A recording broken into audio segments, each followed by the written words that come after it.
क्या हुआ? जब एक मुस्लिम लड़की रात 2 बजे केदारनाथ मंदिर के गर्भगृह में घुस गई और वहां उस लड़की के साथ जो चमत्कार हुआ, उसे देखकर आपके भी रोंगटे खड़े हो जाएंगे। ये सच्ची चमत्कारी घटना उन सभी लोगों के मुंह पर तमाचा है जो केदारनाथ बाबा के चमत्कार को झूठलाते हैं। दोस्तों, केदारनाथ हिमालय की गोदी में बसा हुआ एक पवित्र और दिव्य तीर्थ स्थल है। दोस्तों, केदारनाथ भगवान शिव जी के 12 ज्योतिर्लिंगों में से सबसे महत्वपूर्ण माना जाता है और 4 धामों में से एक माना जाता है। केदारनाथ धाम में आए दिन कई सारे चमत्कार होते रहते हैं। केदारनाथ मंदिर का स्थापत्य पत्थरों से बना हुआ है। यह मंदिर हजारों सालों से कई सारी प्राकृतिक आपदाओं को झेलते हुए भी आज अड़ी खड़ा हुआ है। केदारनाथ धाम की शांति, यहाँ की ऊर्जा और यहाँ की प्राकृतिक सुंदरता हर एक हिंदू के लिए एक दिव्य अनुभव देती है। जो भी केदारनाथ धाम आता है, वह साक्षात मोक्ष ही पा लेता है। लेकिन क्या हुआ जब एक मुस्लिम लड़की केदारनाथ धाम में रात्रि 2 बजे चुपके से घुस गई और मंदिर के अंदर उस लड़की के साथ जो चमत्कार हुआ उसे जब आप सुनेंगे तो आप भी पसीने पसीने हो जाएंगे। दरअसल दोस्तों, ये घटना है राजस्थान के आगरा शहर की। सुहानी नाम की एक लड़की कॉलेज में पढ़ाई कर रही थी। सुहानी के माता पिता बचपन में ही एक के बाद एक इस दुनिया को छोड़कर और सुहानी को छोड़कर जा चुके थे, जिसके बाद सुहानी अपने बड़े भाई के साथ ही रहा करती थी। कॉलेज में पढ़ाई के दौरान सुहानी की मुलाकात साहिल नाम के एक लड़के से हुई जो उसी के साथ पढ़ाई कर रहा था। धीरे धीरे साहिल और सुहानी के बीच दोस्ती हुई। ये दोस्ती दिन प्रतिदिन बढ़ती जा रही थी। करीब 1 साल के अंदर ही सुहानी और साहिल दोनों एक दूसरे के बहुत नजदीक आ चुके थे। साहिल मुस्लिम समाज का था और सुहानी एक हिंदू धर्म से थी। सुगन एक महादेव की भक्त थी तो उधर सोहेल एक कट्टर मुस्लिम था। लेकिन अक्सर वह सुहानी के सामने अच्छा बनने का ढोंग करता था। धीरे धीरे समय आगे बढ़ा और एक दिन साहिल ने अपने प्यार का इजहार सुहानी के सामने कर दिया। सुहानी साहिल से मन ही मन तो बहुत प्यार करती थी, लेकिन वह जानती थी कि सोहेल एक मुस्लिम लड़का है और सोहेल से शादी करने के लिए उसका भाई कभी भी राजी नहीं होगा। लेकिन जैसे तैसे सुहानी ने हिम्मत जुटाई और सोहेल के बारे में अपने भाई को बताया तो सुहानी के भाई ने सुहानी को खूब डांटा, खूब फटकार लगाए और कहा कि मुस्लिम धर्म में अगर शादी कर ली तो सुहानी तुम्हारी जिंदगी नरक बन जाएगी। मुस्लिम घर में रहना कोई आसान बात नहीं होती है। किसी हिंदू लड़की के लिए आए दिन नई नई चुनौतियों का सामना करना पड़ता है। कई सारे युवक जो मुस्लिम धर्म से होते हैं, वह 3 से 4 शादियां करते हैं, रोजाना मांसाहारी भोजन खाते हैं और लड़कियों को पकाना भी पड़ता है। तुझसे ये सब नहीं होगा और तुझे अपना हिंदू धर्म भी त्यागना पड़ेगा। तुझे भगवान शिव जी को भी त्यागना पड़ेगा। जब यह बातें सुहानी ने सुनी तो उसको भी लगा कि नहीं, ये सब तो गलत है। ये सारी चीजें सुहानी ने सोहेल को बताई तो सोहेल ने कहा कि तुम इन सभी चीजों की चिंता मत करो। तुम हमेशा भोलेनाथ जी की पूजा करो। तुम अपने हिंदू धर्म को मानो। मैं तुमसे कभी कुछ नहीं कहूंगा। ना ही तुम्हें घर मांसाहारी भोजन बनाना पड़ेगा। तुम हमेशा अच्छे से रहना। और सोहेल ने प्यार जताकर सुहानी को पूरी तरह से अपने वश में कर लिया। उधर सुहानी का भाई मान नहीं रहा था और इधर सुहानी पूरी तरह से सोहेल के कब्जे में थी। सुहानी को लग रहा था कि सोहेल बापू अताबादा का उससे बहुत प्यार करता है और सोहेल से शादी के बाद उसकी जिंदगी काफी अच्छी हो जाएगी। उसे हिंदू धर्म को भी त्यागना नहीं पड़ेगा और ना ही भोलेनाथ जी की भक्ति को त्यागना पड़ेगा। शिवानी का सपना था कि वह केदारनाथ जाए। शिवानी ने सोहेल को कहा कि शादी के बाद हम दोनों केदारनाथ धाम जाएंगे। सोहेल ने भी खुशी खुशी हाँ कर दिया।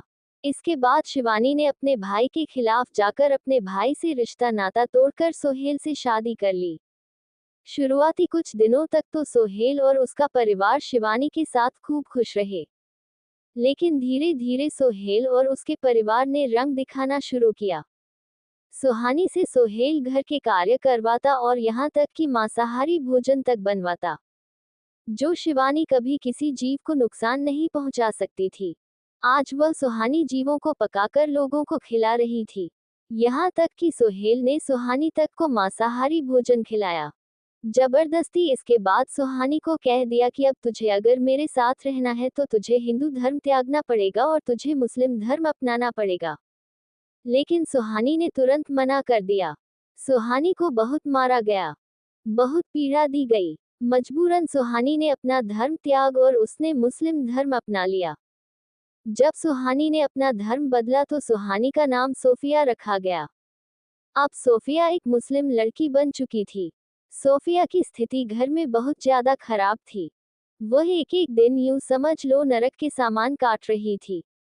वह रोजाना मन ही मन भोलेनाथ का ध्यान करती और भोलेनाथ जी से प्रार्थना करती कि उसे इस जहन्नुम से, इस नरक से बाहर निकाले। अब तो सुहानी के भाई ने भी उससे रिश्ता तोड़ दिया था। सुहानी का अब इस दुनिया में कोई नहीं था। केवल एक भाई था जिसका भी सुहानी ने त्याग कर दिया था। सोहेल से शादी के चक्कर में अब सुहानी के पास कोई रास्ता नहीं दिखाई दे रहा था। सुहानी को हमेशा बुर्खे में ही रहना पड़ता था।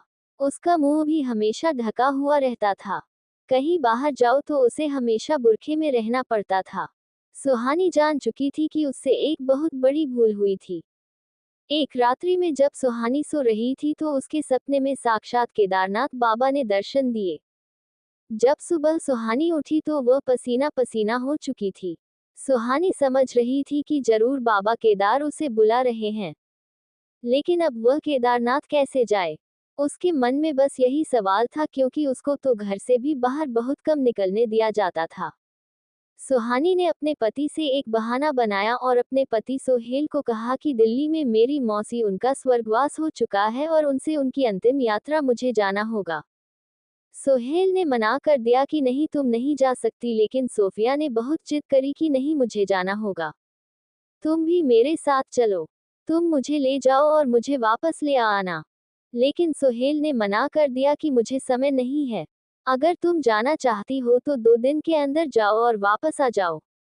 सुहानी का बहाना इस समय अब काम आ गया था। सुहानी ने तुरंत पैकिंग करी और वह उत्तराखंड के लिए निकल पड़ी। सुहानी आगरा से हरिद्वार आई।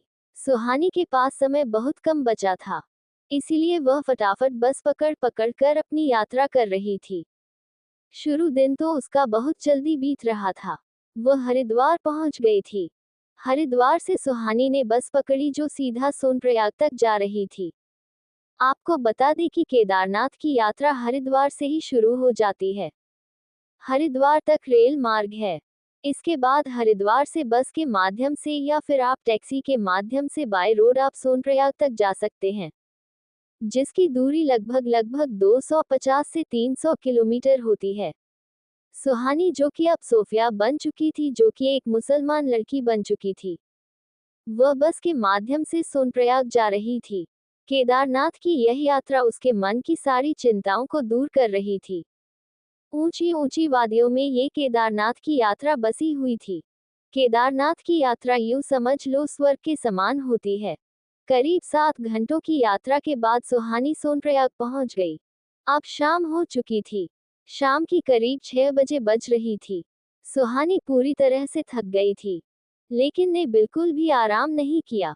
सोनप्रयाग पहुंचकर वह तुरंत गौरीकुंड के लिए निकल पड़ी। लेकिन सोनप्रयाग से गौरीकुंड की दूरी करीब 5 किलोमीटर होती है और गौरीकुंड से पैदल यात्रा की जाती है।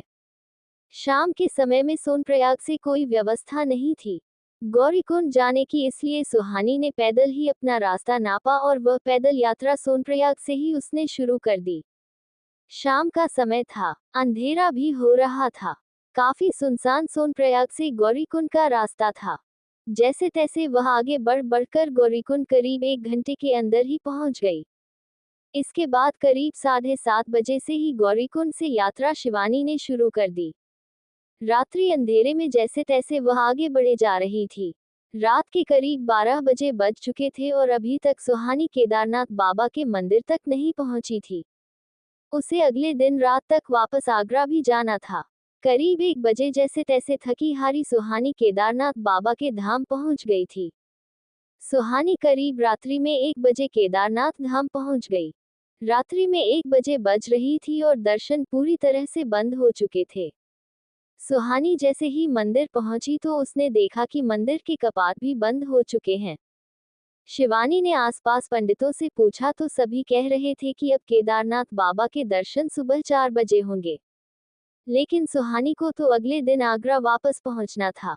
वहां खड़े सभी लोग कह रहे थे अब सुबह ही तुम दर्शन कर सकती हो और दर्शन करने के लिए तुम्हें टोकन लेना पड़ता है। सुहानी का आधार कार्ड सोफिया अंसारी के नाम से था, जिसमें वह एक मुस्लिम धर्म की लड़की थी। सुहानी जानती थी कि अगर वह टोकन से यात्रा करेगी तो उसे मना कर दिया जाएगा, क्योंकि केदारनाथ मंदिर में किसी भी मुस्लिम को प्रवेश नहीं करने दिया जाता है। मुस्लिमों को केदारनाथ मंदिर में नहीं जाने दिया जाता है। अब सुहानी के पास केवल एक ही चारा था। सुहानी के पास अब केवल एक ही रास्ता था कि वह आज रात में ही जैसे थे दर्शन करके वापस नीचे गौरीकुंड के लिए निकल पड़े। लेकिन पट तो बंद हो चुके थे। केदारनाथ के दरवाजे तो बंद हो चुके थे। आसपास जितने भी लोग थे, धीरे धीरे सभी कुछ लोग धर्मशालाओं में सोने के लिए चले गए, तो कुछ लोग कैंप में सोने के लिए चले गए। केदारनाथ परिसर में रात्रि में पूरी तरह से सन्नाटा हो चुका था। सुहानी ने एक योजना बनाई कि वह रात्रि के अंदर ही केदारनाथ बाबा के मंदिर में चोरी चुपके घुस जाएगी। जब मंदिर में सन्नाटा हुआ तो सुहानी ने मंदिर के दूसरे दरवाजे की ओर जाना चाहा। मंदिर के दूसरे दरवाजे को जब सुहानी ने धकेला तो वह दरवाजा अंदर से बंद था। मंदिर के पहले दरवाजे को भी सुहानी ने जब धक्का दिया तो पहला दरवाजा भी अंदर से बंद था। अब मंदिर का तीसरा दरवाजा, जो कि बाहरी रास्ता माना जाता है। सुहानी उस तीसरे दरवाजे की ओर गई। सुहानी ने जब उस दरवाजे को धक्का दिया तो वह दरवाजा थोड़ा सा खुल गया, लेकिन अंदर से कुंडी लगाई हुई थी। उस दरवाजे की कुंडी अंदर से लगी हुई थी। सुहानी ने अपना हाथ डालकर उस कुंडी को खोलना चाहा, लेकिन वह असफल हुई। लेकिन जैसे तैसे सुहानी ने लकड़ी की मदद से वह कुंडी आखिरकार खोल ही दी और सुहानी तुरंत केदारनाथ बाबा के गर्भगृह में चली गई। जैसे ही सुहानी अंदर केदारनाथ बाबा के गर्भगृह में पहुंची, उसके सामने केदारनाथ बाबा की भव्य शिवलिंग थी और उस शिवलिंग के पास में सुहानी के सामने एक 7 मुंह वाला शेषनाग बैठा हुआ था। वह शेषनाग केदारनाथ बाबा के शिवलिंग के चारों ओर लिपटा हुआ था। सुहानी यह नजारा देखकर बहुत ज्यादा डर चुकी थी, लेकिन सुहानी ने हिम्मत नहीं हारी। सुहानी कुछ देर तक वहां पर एक ही जगह पर खड़ी रही। सुहानी ने थोड़ी देर तक देखा तो वह शेषनाग सुहानी को नुकसान नहीं पहुंचा रहे थे। वह एक ही मुद्रा में खड़े हुए थे, लेकिन सुहानी सोच रही थी कि यह शेषनाग आखिर अंदर कैसे आए हुए होंगे। सुहानी को दर्शन करने थे शिवलिंग के। सुहानी ने शिवलिंग को स्पर्श किया। पास ही में जल का लोटा रखा हुआ था। सुहानी ने वह जल का लोटा भरा और शिवलिंग पर जल चढ़ाया। हैरान करने वाली बात थी कि उन शेषनाग ने सुहानी को बिल्कुल भी नुकसान नहीं पहुंचाया।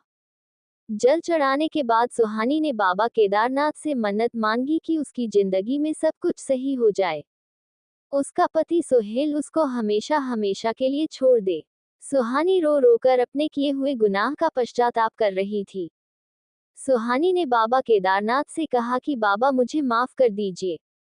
मैं प्यार में अंधी हो गई थी, जो अच्छा और बुरा समझ नहीं पाए, लेकिन अब मेरे साथ जो हो रहा है वह बहुत ही बुरा हो रहा है और अब आप ही आपके इस भक्त को इस नरक से निकालेंगे। इसके बाद सुहानी वापस उठ खड़ी हुई और केदारनाथ बाबा को आपस से पुनः नमन करके शेषनाग को भी नमन करके वापस मंदिर के बाहर आ गई और दरवाजा लगाकर वापस गौरीकुंड के लिए निकल पड़ी।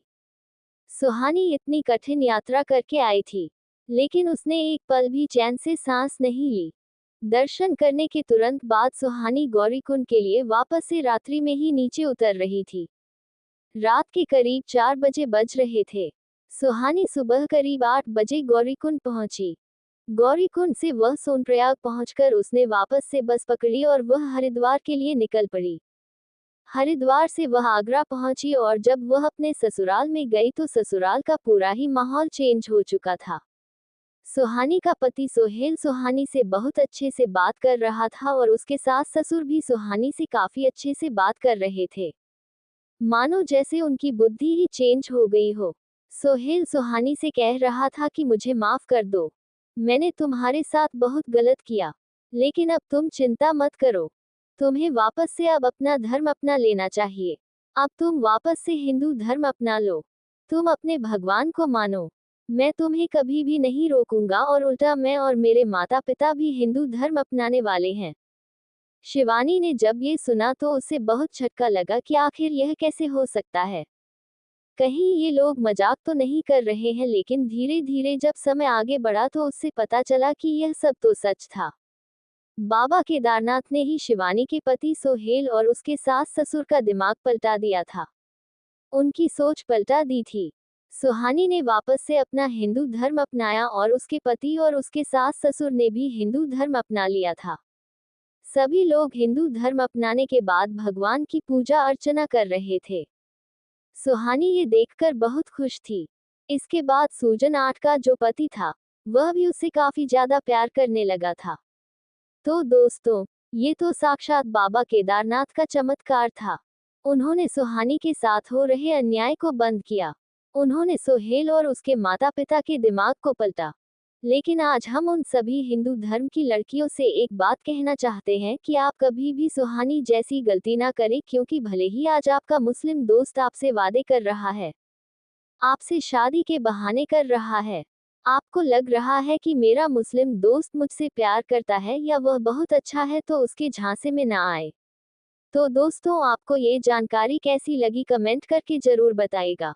जानकारी अच्छी लगी हो तो वीडियो को लाइक शेयर आध्यात्मिक कथा चैनल को सब्सक्राइब कीजिएगा। वीडियो में अंत तक बने रहने के लिए धन्यवाद। जाते जाते कमेंट बॉक्स में हर हर महादेव की हाजिरी जरूर लगाएं।